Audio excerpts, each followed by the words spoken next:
airport at Tel Aviv. And another incident which was quite close to us was when they raided an oil facility in Singapore, took some hostages and so on, and asked for a ransom. So they are quite well known to us. But we have no sort of direct intelligence to suggest that they were coming to Kuala Lumpur to do a job here. The Japanese Red Army secretly enters Kuala Lumpur to target supporters of Israel, the Embassy of Sweden, and the United States of America. Earlier that year, 1975, two alleged members of the Japanese Red Army had been taken by the Swedish police in Stockholm when they were taking photos of foreign embassies. And they had been sent back to Japan, where they had been imprisoned. So Sweden had done something very, very impolite and nasty to the Japanese Red Army. The enemy is not only Israel. European Americans' capitalist power is heavily supporting, strongly supporting Israel. So it's meaning for them not only fighting against Israel, but such a, how to say, alliance for Israel is the enemy. We study the political situation international level and Japanese level and ASEAN level. And then we made study work. And by chance, we could get the research report, complex building, American, Swedish, and Japanese, all embassy and consulate there inside. So we could find out it's a very nice target for the military operation. In the same week as the hostage crisis, Japan is having summit talks with the United States of America. A well-executed hostage incident could cause international embarrassment and sour economic relations. At the operations center of the AIA building, Inspector General of Police Harnif Omar and his team are carefully studying the gunman's note. They threw out a piece of paper which identified themselves and listed the demands and their threat as well, so we knew, you see. They wanted about 7 GRA members in jail in Japan to be released. The Malaysian government immediately puts together a team of negotiators to handle the hostage crisis. Tan Sri Marika Pasagam was appointed as Minister of Communication at that time to be the chief negotiator. Japanese Ambassador Mikcheki Suma immediately makes his way to the operations center. The terrorists are getting impatient and send a grim reminder to the police. Shots fired from level 9 to the street below hit Police Constable Kuamud Kurazak. He is the 4th to be injured. The gunmen have demanded for the immediate release of 7 Japanese Red Army members imprisoned in Japan. They threaten the hostages will be shot one by one, and the first to die will be U.S. Consul Robert Stebbins. To avoid a bloodbath, the Malaysian authorities pressure the Japanese ambassador to act swiftly. On level 9 in the Swedish embassy, Secretary Ulla Adquist and her boss Fredrik Bergenstroller have managed to elude capture for almost 2 hours. But their luck is running out. Next door in the U.S. consulate, the gunmen threaten the hostages to reveal anyone hiding elsewhere on the floor. Adquist and Bergenstroller are soon discovered by the gunmen. Of course they had to tell, because they knew that they were armed, and they also probably knew at that time that they had bomb material. So when they heard that we were there inside the embassy, they smashed the glass door.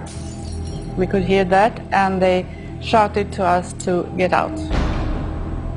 We opened the door first, and there were 2 terrorists standing at the side, each side of the door, and one at the entrance door with their guns pointed at us. and they said, "Don't be afraid." And I was very scared. By afternoon, there is still no news on whether the Japanese government will concede to the demands of the terrorists. You see, the Japanese was following the American line. The American line was no negotiation with terrorists. American never negotiate. They don't want to negotiate. So American will ask the Japanese side to solve by Japanese way. The gunmen are getting restless and push their demands, release their Red Army colleagues from prison, or suffer the consequences. They then grab Swedish diplomat Berkisar. There was one moment when they told Mr. Berkisar to come with them. Then I got really heart beating. I was really scared, because I thought that now they're going to shoot him. Because they had said that if they don't get what they want, they will shoot one by one. 4th August, 1975. 5 members of the Japanese Red Army militant group are holding 53 hostages in the U.S. consulate on level 9 of the AIA building in downtown Kuala Lumpur, Malaysia. Their demands: to release their comrades from prison in Japan and supply them with a safe flight out of the country. Negotiations are stagnant after more than 3 hours into the siege. Suddenly, the terrorists grab hold of Swedish diplomat Berkisar and drag him out of the U.S. consulate.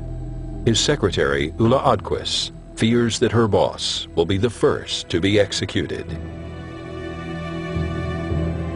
He was taken away and came back after about 10 minutes. And he had been forced to open the safety room in the embassy, where they took some blank passports, and they were also looking at all the things, and there was some money, but they didn't take the money. While it's clear the U.S. will not negotiate with terrorists, the Japanese government's stance still remains unclear. Feeling the pressure, the Malaysian government decides to replace government official Manik Kabasagam with Garzali Shafi'i to lead the negotiations. They know that Garzali gives them more options around the negotiation table. The whole thing was taken over by Tan Sri Zali. He was, I suppose, a more dynamic personality. He was also Minister of Home Affairs, and he was ex-Foreign Ministry and knew all the world leaders. His negotiation skills, I think he sticks to the objective and the strategy very closely. You know, he doesn't divert from the main objective that we are all trying to achieve.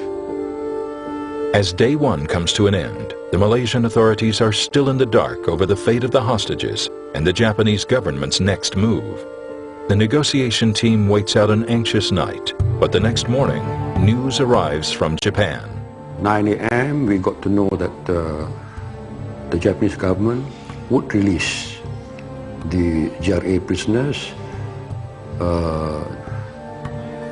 to be given up to these hostage takers. The Japanese government has decided to release 7 Red Army prisoners. They demanded 7, and actually 2 didn't want to come. And they wanted that, they told us, and said that we would not get any food until they knew that the 5 were on their way to Malaysia. Few of us got some chocolate to eat. That's all we eat until 2 o'clock in the morning. When they knew it was confirmed that the fellow terrorists from Japan were on their way, then we got packages with chicken and bread and so on. Just before 8 in the evening, A DC-8 aircraft arrives at Subang Airport with the 5 Japanese prisoners.